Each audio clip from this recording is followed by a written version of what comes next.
जैसे ही वेदा बाहर आई, पीछे पीछे इंस्पेक्टर दीप भी आ गए।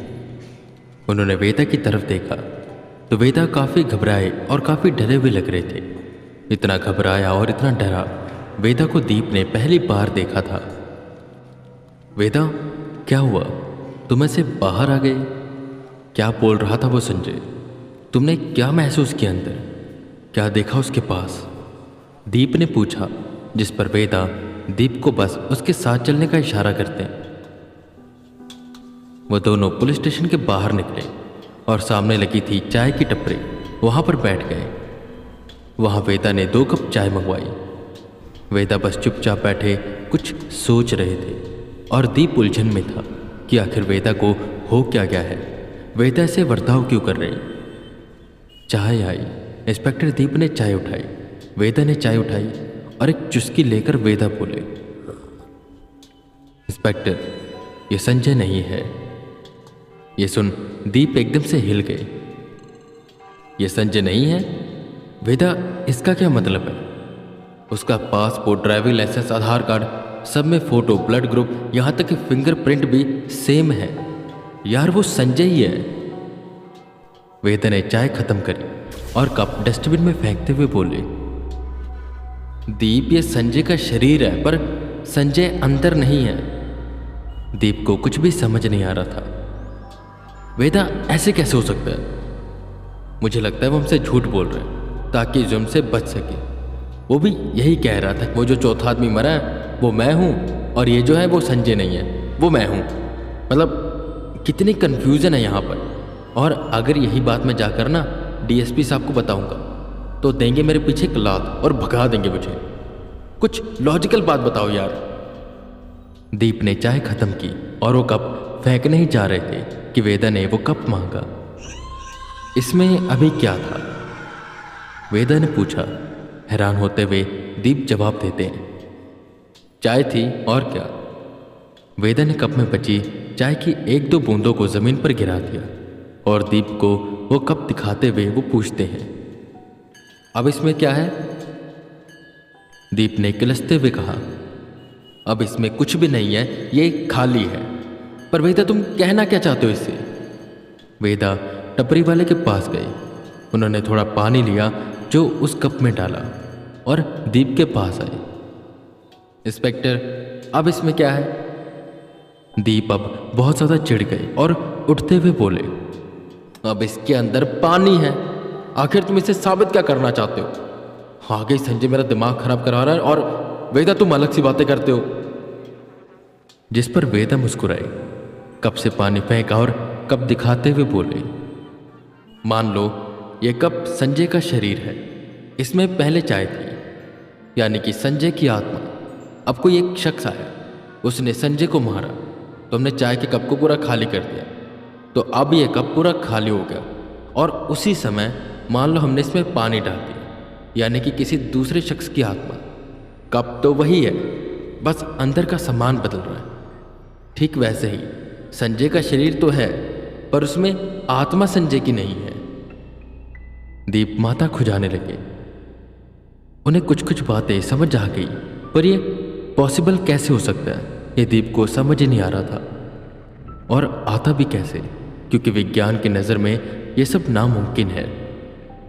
सुनो वेदा, मैं तुम्हारी बात कहीं ना कहीं समझ रहा हूँ, पर आखिर ये सब कैसे हो सकता है? और अगर हुआ है तो उसने संजय की आत्मा को क्यों चुना? मतलब संजय के शरीर को क्यों चुना? और चुना तो चुना, उसके पूरे परिवार को मार दिया। और अगर मैं ये कहानी कोर्ट में सुनाऊंगा ना तो मुझे सस्पेंड कर देंगे, कहेंगे मैं पागल हो चुका हूँ। मुझे तो कुछ भी समझ नहीं आ रहा वेदा। इस पर वेदा काफ़ी देर सोचते हैं और दीप को एक कहानी सुनाते हैं। सुनो दीप, मेरा एक मुंह बोला भाई था, देवा था से तुम समझ गए होगे कि वो अब इस दुनिया में नहीं रहा। दरअसल वो एक तांत्रिक की आत्मा थी। वो तांत्रिक जैसे ही बूढ़ा होता या मरता तो अपनी आत्मा को काबू कर पाता था, और इस कदर काबू कर पाता कि वो अपनी आत्मा को किसी शरीर में डाल देता। बस फ़र्क इतना था कि उसको कोई 3 महीने से छोटी उम्र का बच्चा चाहिए, वो भी पेट में। जैसे मान लो आज उसकी मौत हो गई और उसके पास में या आसपास कहीं कैसी महिला है जो प्रेग्नेंट है पर 3 महीने से कम की, तो वो उसके पेट में, उसके गर्भ में चला जाता।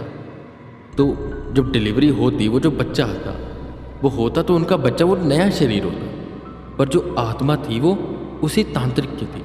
तो इससे उसका ज्ञान कम नहीं हुआ, इससे उसकी शक्तियाँ और विद्धि कम नहीं हुई। मतलब जितना वक्त उसे 90 साल की उम्र तक एक्सपीरियंस बढ़ाने में, नॉलेज लेने में लगा, वो उसी नॉलेज के साथ उस नए शरीर में चला गया।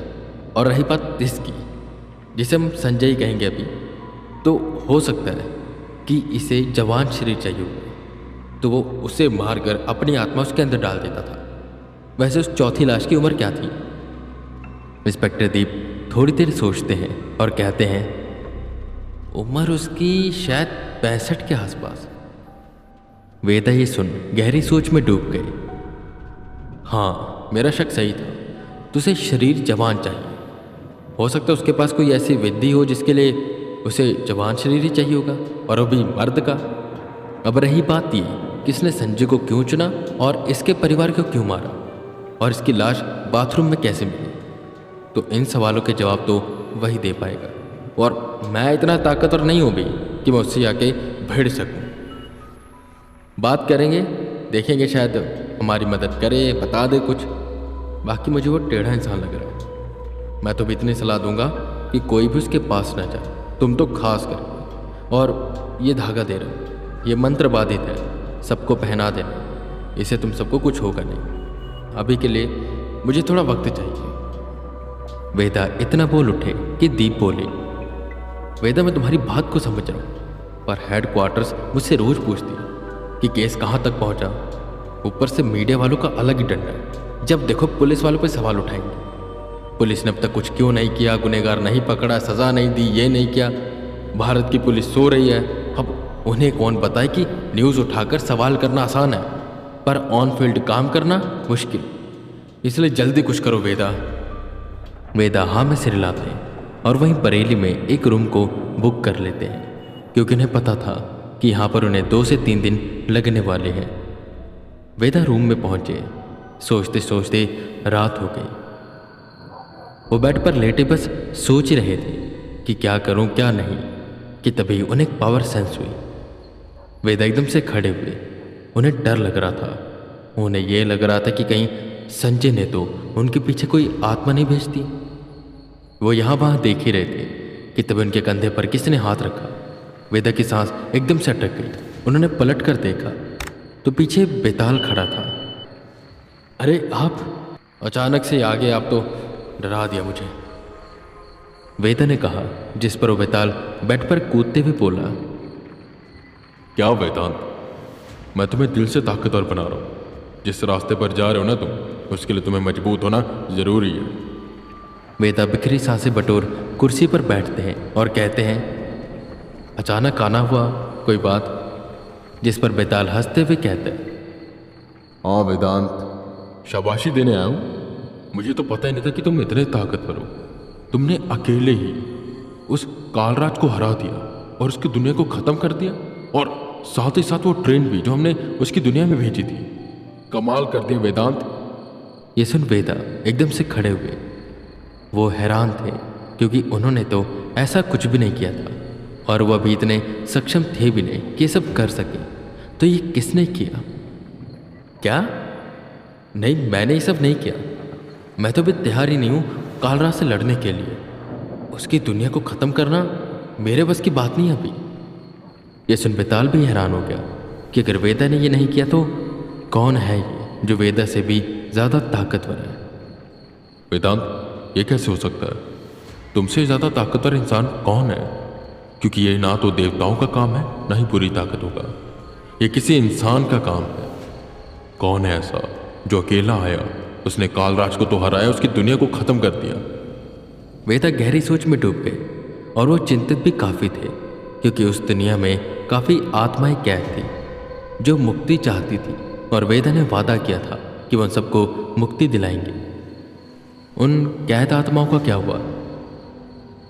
बेताल, चुप क्यों हो? बोलो कुछ। उन आत्माओं का क्या हुआ?